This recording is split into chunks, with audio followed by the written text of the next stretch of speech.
Back to live show. ప్రత్యేక హోదాకు సంబంధించి మళ్ళీ ప్రతిపక్షాలన్నీ ఒక ప్రత్యేక వ్యూహాలు సిద్ధం చేసుకుంటున్నాయి. రైట్, రవికుమార్ గారు, ఎట్లా మీరు సమాధానం చెప్పే అవకాశం? ఇప్పటికే ఇది క్లోజ్డ్ చాప్టర్ అని అటు మీరు కేంద్ర ప్రభుత్వం ఇద్దరు చెప్తున్న నేపథ్యంలో మళ్ళీ ముద్రగడ అందరికీ లేఖలు రాశారు. చంద్రబాబు నాయుడు గారికి, పవన్ కళ్యాణ్ గారికి, చిరంజీవి గారికి. కాంగ్రెస్ ఒక కార్యక్రమంతో సిద్ధం అవుతోంది, వైసీపీ ఒక వ్యూహం సిద్ధం చేసుకుంటోంది. ఎట్లా ప్రత్యేక హోదాని కాంగ్రెస్ కానీ బీజేపీ కానీ టీడీపీ కానీ క్లోజ్ చేయలేదండి. సిస్టమ్ క్లోజ్ బీజేపీ అయిపోయి లేదని కేంద్రం అంటే బీజేపీ చెప్పడంటే బీజేపీ కూడా ఉన్న సిస్టమ్ క్లోజ్ చేసింది. ఎందుకనంటే ప్రత్యేక హోదా అనేటటువంటిది ఎప్పుడో లాస్ట్ 30 years బ్యాక్ ఇంట్రడ్యూస్ చేసినటువంటి అంశం అండి. అది అప్పటికి రాష్ట్రాలు రాష్ట్రానికి కేంద్రానికి ఉన్నటువంటి ఫండ్స్ ఏదైతే ఇచ్చేటటువంటి ఆ రేషియోస్ అనేటటువంటి ఉన్న ప్రాతిపదికలో ఆ రోజుల్లో 20% ఆఫ్ ది రెవెన్యూస్ ఓన్లీ కేంద్రం నుంచి వచ్చే రెవెన్యూస్ రాష్ట్రాలకు పంచేవాళ్ళు. కేంద్రం దగ్గర ఎక్కువగా డబ్బులు ఉండేది. అప్పుడు ఇందిరాగాంధీ గారు రాష్ట్రాల మీద పెత్తనం చలాయించుకోవడం కోసం ఆమె కొంత దాన్ని గ్రిప్ చేసి అట్లా పెట్టారు. ఇవన్నీ మారాలనేటటువంటిది ఈ అంశం నిన్న మొన్నటిది కాదు. ఒక 30 years నుంచి ఆ వ్యవస్థీకృతంగా ఉన్నటువంటి ఈ లోపాలన్నీ కూడా మార్చాలనేటటువంటి ఆలోచనతోనే ఫైనాన్స్ కమిషన్ ఏర్పాటు చేసుకోవడం ఇవన్నీ చేసిన తర్వాత 13th ఫైనాన్స్ క్లోజింగ్ నాటికి 32% ఉంటే ఆ తర్వాత 14th ఫైనాన్స్ కమిషన్ వచ్చేటప్పటికి 42% నిధులు కేంద్రంలో వచ్చేటటువంటి రెవెన్యూ ఏదైతే ఉందో దాన్ని రాష్ట్రాలకు పంచడం మొదలుపెట్టారు. వీరు మాట్లాడేది ప్రత్యేక హోదాలో. నా పాయింట్ ఏంటంటే ఆంధ్రప్రదేశ్ ప్రభుత్వానికి అర్థమైంది, వాళ్ళు కన్విన్స్ అయ్యారు, కానీ ప్రతిపక్షాలకు ఎందుకు అర్థం కాలేదు, కన్విన్స్ అవ్వలేకపోతున్నారని మాట్లాడే ముందు పొంగులేటి సుధాకర్ రెడ్డి గారు wants to respond America issue మీద. ఒక నిమిషం, ఎమ్మెల్సీ కాంగ్రెస్ నేత పొంగులేటి ఫోన్ లో ఉన్నారు. సుధాకర్ రెడ్డి గారు నమస్తే. నమస్కారం అండి, గుడ్ మార్నింగ్. హలో, చెప్పండి సుధాకర్ రెడ్డి గారు. మొట్టమొదటి అమెరికా ఇష్యూలో ఇప్పుడు దాకా నేను డిబేట్ చూశానండి. చాలా అన్యాయము. అక్కడ తక్షణం ఇది రాజకీయాలకు అతీతంగా మొత్తం భారత జాతి యావత్తు స్పందించాల్సినటువంటి అంశం. మన బిడ్డలు, మనవాళ్ళు, సోదరులు, సోదరిమణులు అక్కడ ఈ అభద్రతా భావాన్ని పోగొట్టడానికి అన్ని కేంద్ర ప్రభుత్వం, వివిధ రాష్ట్ర ప్రభుత్వాలు మరి గత ఈ ఇన్సిడెంట్స్ వలన అసలు బయటకు వచ్చే పరిస్థితి లేదు. చివరికి మనం 911 నెంబర్ చేయండి, సూచనలు కూడా ఇవాళ చాలా పేపర్లు చాలా ఇచ్చారు. ఇలాంటి పరిస్థితి ఉంది. జాతి వివక్ష, అహంకార దాడులు. ఈ ట్రంప్ కి ఏమైంది, ఆయన వచ్చిన దగ్గర నుంచి మొత్తం వాతావరణం చెడగొట్టి మొత్తం ప్రపంచ జాతి అంటే ఒక అర్థం లేనటువంటి ఒక వివక్ష వ్యవహారం అతనే రెచ్చగొట్టి ఒక దేశాధినేత చేయటం చాలా అన్యాయము. అందరం కలిసి ఒత్తిడి తీసుకురావాల్సిన అవసరం మొత్తం జాతి మొత్తం కూడా. ఇప్పుడు అక్కడ ఉన్న వాళ్ళకి సెక్యూరిటీ నిన్న మంత్రులు వెళ్లి పరామర్శించారు సుధాకర్ రెడ్డి గారు, మీరు చూసే ఉంటారు. పరామర్శించారు, మాట్లాడుతున్న కూడా ఆ శ్రీనివాస్ ఇప్పుడు వాళ్ళకి ఏమి పరామర్శించినా అతను తెచ్చేయలేము. ఈ మోడల్ గా సునాయన మా భార్య మాట్లాడి అందరం అది అందరం కూడా మోరల్ సపోర్ట్ ఇవ్వాలా. పాప ఆ కుటుంబానికి ఏం చేసినా కానీ ఇప్పుడు పాపం ఆదుకోవాలా, ధైర్యం చెప్పాలా, ఇంకెవరికి ఇటు జరగకుండా చేయాల్సినటువంటి చర్యలు అన్ని రకాల చేపట్టాలనేదే అందరి ప్రయత్నం. మేము కూడా ఇక్కడ హైకమాండ్ నిన్న అందరితో మాట్లాడి గతంలో ఈ అలీన సిద్ధాంతం ఇవన్నీ కూడా మనం గతంలో అనేక రకాలుగా భారతదేశం ప్రపంచవ్యాప్తంగా కూడా ఒక థర్డ్ ఫోర్స్ గా ఎమర్జ్ అయ్యి ఇట్లాంటి ఇన్సిడెంట్ లో బ్రేక్ లేసిన సంఘటనలు అనేకం. జవహర్లాల్ నెహ్రూ గారు. థ్యాంక్ యూ వెరీ మచ్ అండి ఫోన్ లైన్కి స్పందించినందుకు. శ్రీనివాస్ గారు, రవికుమార్ గారు కారణాలు చెప్తున్నారు. ఇదంతా పార్టీలు క్లోజ్ చేసిందో ప్రభుత్వం క్లోజ్ చేసిందో కాదు, సిస్టమ్ అలాంటి పరిస్థితి తీసుకొచ్చింది అని. పార్లమెంట్ గొప్పదా, లేదంటే తర్వాత వీళ్ళు చేసిన కన్సల్టెన్సీ కంపెనీస్ లాగా తయారు చేసింది గొప్పదా అనేది ఆలోచించుకోవాలి. కుక్క తోక నొప్పుతుందా, తోక కుక్క నొప్పుతుందా అనేది అర్థం చేసుకోవాలి. పార్లమెంట్ మీద విశ్వాసం ఉండి ఆ రోజు తెలుగు ప్రజలందరూ ఈ దేశంలో మేము భాగస్వాములని ఆంధ్ర ప్రజలందరూ కూడా ఆ రోజు చాలా మౌనంగా ఉన్నారు, పార్లమెంట్ విశ్వసించారు. దాన్ని ఒక జల్లికట్టు గురించే ఉద్యమాన్ని వాళ్ళు చేసి తెచ్చుకున్నప్పుడు మనకు ఆ శాశ్వత నిశ్వాసకున్న విభజన హామీల అమలు కోసం చేయించుకోవడం చాలా దుర్మార్గం. ఇది చేయలేదు. రాజకీయ నాయకులు కొంతమంది కావాలని చేసుకుని తప్పితే అండి ఇది సిస్టమ్ ఎక్కడ క్లోజ్ చేయలేదు. 14th ఫైనాన్స్ కమిషన్ ఏదో మనకి ఇచ్చారు, 22,000 కోట్లు ఇచ్చారు పండుగ చేసుకుంటే 20 లక్షల జనాభా లేని నాగాలాండ్కి 18,000 కోట్లు ఇచ్చారు.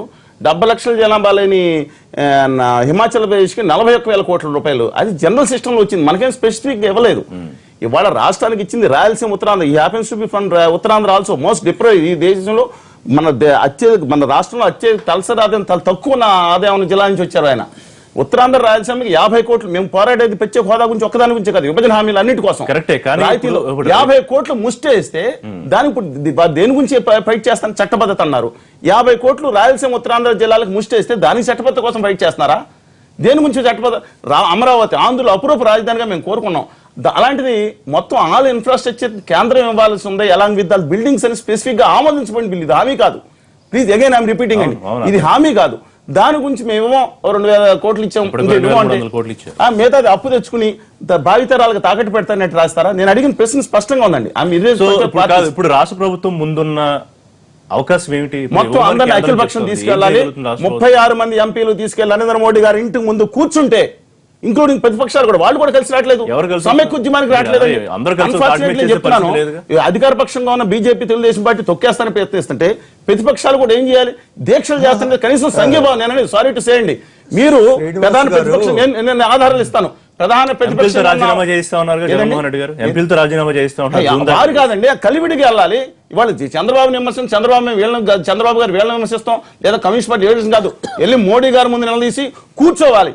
ఎక్కడైనా ఉపయోగం, వీళ్ళ చేతుల్లో ఉన్నాయా? రేపొద్దున మోడీ గారి ఇంటి ముందు 36 మంది ఎంపీలను కూర్చోమనండి, ఎన్ని రోజులు అరెస్ట్ చేస్తారు? నేను చెప్పింది అసలు క్లారిటీ ఉంది. నేను చెప్పింది అదంతా ముగిసిపోయిన అధ్యాయం, ముగిసిపోయిన అధ్యాయంగా ప్రయత్నిస్తా ఉన్నారు. తీసుకొచ్చాము ఏదండి ఏపీల ద్వారా పెట్టుబడులు పెట్టి, నేను అదే చెప్తున్నాను. నాకు నేను ఆ ప్యాకేజీ గురించి చాలా, ఆ ప్యాకేజీ అనబడు ఆ రోజు అరుణ్ జైట్లీ గారు ఇచ్చింది ప్యాకేజీ కాదు, అసిస్టెన్స్ వారు ఎప్పుడు ప్యాకేజ్ అని కూడా అనలేదు. వీళ్ళు అంటున్నారు, వాళ్ళు ఆయన అనలేదు. అందులో ఏముంది, మనకు ఒకే ఒక పోర్టు, రామాయపట్నం పోర్టు రావాలి, దుగ్గరాజపట్నం నుంచి మార్చుకుని రామాయపట్నం అంటే దీనికి మాట్లాడకుండా దాన్ని క్లోజ్ చేశారు. నేను అశోక్ గజపతిరాజు గారు మంత్రిగా ఉన్నారండి, నిజాయితీ పడే బంగారు కత్తెని గొంతు కోసం కదా. ఈ రాష్ట్రానికి ఒక పోర్టు బిల్లులో ఆమోదింటే అది రాకుండా తమిళనాడుకి 3వ పోర్టు 25,000 కోట్లు ఆమోదిస్తుంటే కేబినెట్ లో ఉండి ఆమోదం చేసుకోగలిగారు, మనం చేసుకోలేకపోయాం. మనకు బిల్లు ఉంది, వాళ్ళకి బిల్లు లేదు. ఈ దేశంలో ఏ రాష్ట్రానికి లేకపోతేనే బెటర్ అంటారా? బిల్లు లేకపోతేనే ఉండాలి. వడ్డించేవాడు ఆకరణ మనాడైతే ఆకరణ వస్తుంది. కానీ సీరియస్ పాయింట్, ప్రతిపక్షాలన్నీ ఎవరి వ్యూహాలు ఎవరి ప్లాన్స్ వాళ్ళు ఉన్నాయి. సరే, అందులో రాజకీయ ఎత్తుగాళ్ళు ఎలాగో అంతర్లీనంగా ఉంటాయి, కానీ అందరూ కలిసి ఇష్యూ మీద ఒక దాటి మీద ఇప్పటిదాకా రాలేదు. అసలు వస్తారా? ఇప్పుడు ఋషి గారు, దీంట్లో మా చిత్తశుద్ధిని ఎవరు కూడా శంకించక్కర్లేదు. చాలా ఉద్యమాలు, చాలా అనేక విధాలుగా మీరు చెప్పినటువంటి ఏదైతే వాగ్దానాలు ఉన్నాయో, పార్లమెంట్ సాక్షిగా ఇచ్చినటువంటిది చేయండి అని అంటే, ఇప్పుడు బీజేపీ వాళ్ళు ఖచ్చితంగా ఇది చేయలేము, ఇది కాదు, అది ఇది అని చెప్పి వాళ్ళు చెప్తా ఉన్నారు. దాన్ని బాధాకరం ఏంటంటే, ఇక్కడ ఉన్నటువంటి రాష్ట్ర ప్రభుత్వము దాన్ని వీళ్ళే వంత పడుతుంది. ఇదంతా నిజంగా కూడా చాలా సార్లు అడిగారు, ఇంకేం చేయమంటారు, నాకు రాష్ట్రం అభివృద్ధి చేసుకోవద్దా, వచ్చే నిధులను కూడా తీసుకోవద్దు అంటారా? మరి దానికి మీరు సమాధానం చెప్పండి అని అడుగుతున్నారు. ఇప్పుడు అది తీసుకోండి, ఏదైతే ఉన్నదానికి ప్రతి ఒక్కదానికి మనం పోరాడాలి. కానీ వీళ్ళు ఏమంటున్నారు, అసలు ప్రత్యేక హోదా అనేది లేదు, అదంతా 14th ఫైనాన్స్ కమిషన్ అని వీళ్ళే మిస్లీడ్ చేస్తున్నారు.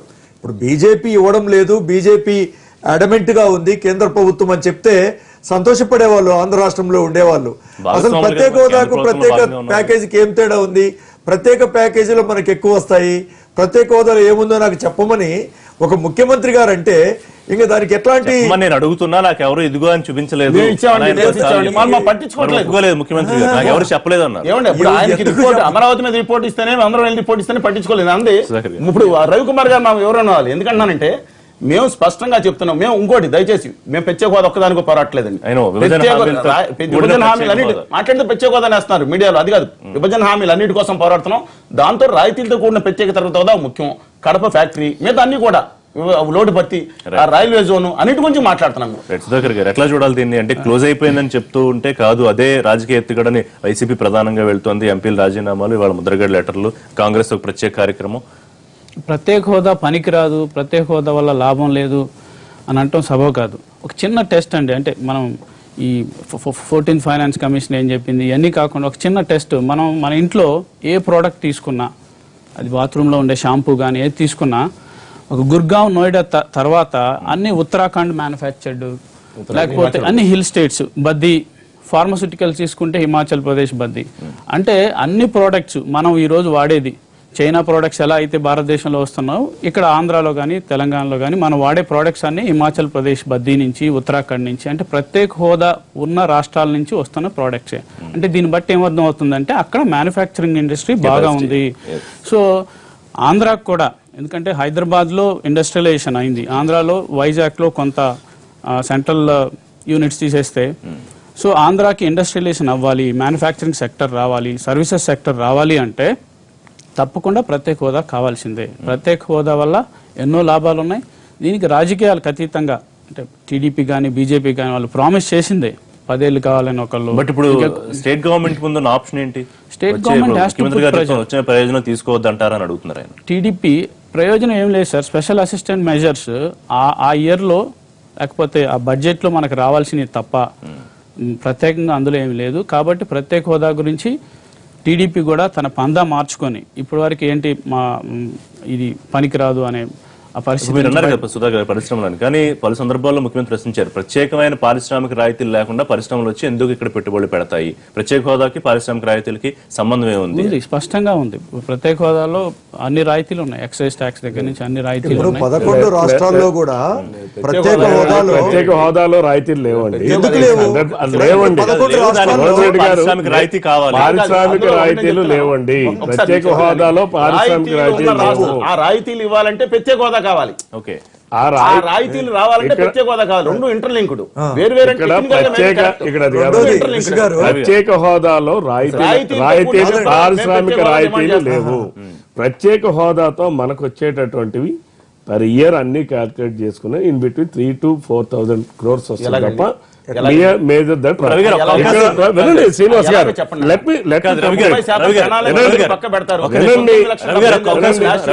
అసలు 30,000 30% మీరు ఇక్కడ అదే అండి మాట్లాడుతుంది. 14th ఫైనాన్స్ కమిషన్ వినండి ఒక్క నిమిషం ప్లీజ్. 14th ఫైనాన్స్ కమిషన్ వచ్చిన తర్వాత ఏదైతే ఈ పూర్వం మీరు చెప్పినట్టుగా 30% నిధులు ప్రత్యేకించి పక్కన పెడతారు, అవి మనం అందరికీ ఈ ప్రత్యేక హోదా రాష్ట్రాలకి పంచుతారు. ఏదో సమ్ ప్రణాళికలో ప్లాన్ గ్రాంట్ కింద పంచుతారు. Okay right. ఇప్పుడు 14th ఫైనాన్స్ కమిషన్ వచ్చిన తర్వాత ఏదైతే 30% నిధులు ప్రత్యేకంగా ఉంచుతారని అన్నారో అది లేదు. ఇప్పుడు ఒక అవకాశం ఉంది. ప్రణాళిక లేనప్పుడు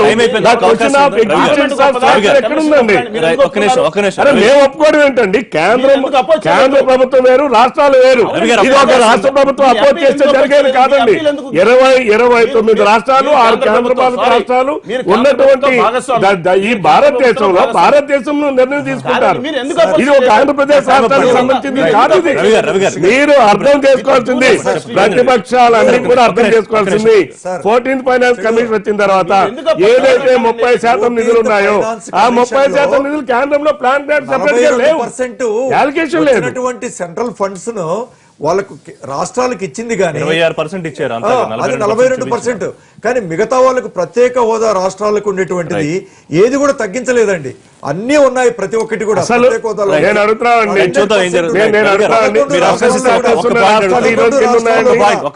స్పెషల్ స్టాటస్ ఉన్న రాష్ట్రాలు ఈనాటికి రేపు ఏప్రిల్ నాటికి ఏ ఒక్క రాష్ట్రానికి స్పెషల్ స్టాటస్ లేదు. రాయితీలు ఏ రాష్ట్రానికి కూడా లేదు. రేపు ఏప్రిల్ నెలాఖరుతో ఈ దేశంలో స్పెషల్ స్టాటస్ ఉన్నటువంటి రాష్ట్రాలు ఏ ఒకటి లేదు. ఇదే విషయాన్ని శ్రీనివాస్ గారిని, వైసీపీని, లేకపోతే వామపక్షాలని, కాంగ్రెస్ పార్టీని, ఇతర వాళ్ళందరినీ కూర్చోబెట్టి ముఖ్యమంత్రి గారు ఒక అఖిలపక్షం ఏదో ఏర్పాటు చేసి శ్రీనివాస్ గారికి అయితే చెప్తామండి, వాళ్ళు వైఎస్ఆర్ పార్టీ, కాంగ్రెస్ పార్టీ ఇవన్నీ రాజకీయ పార్టీలు. వాళ్ళు రాజకీయాలు చేస్తారు, వాళ్ళు వ్యక్తిగత రాజకీయాలు చేస్తారు. వాళ్ళు రాజకీయాలకు మేము బాసట కల్పించాలా? శ్రీనివాస్ గారు అయితే it's social organisation, we can explain him. మేము వాళ్ళకి కన్విన్స్ చేస్తాం. ఈ రోజు దేశంలో లేనటువంటిది మీరు రాష్ట్రానికి ఏంటంటే ఎట్లా తీసుకురావాలి? రైట్. థ్యాంక్ యూ శ్రీనివాస్ గారు, థ్యాంక్ యూ గోవింద్ రెడ్డి గారు. ఇది వాళ్ళ లైవ్ షో. రేపటి లైవ్ షోలో తిరిగి కలుద్దాం. Keep watching.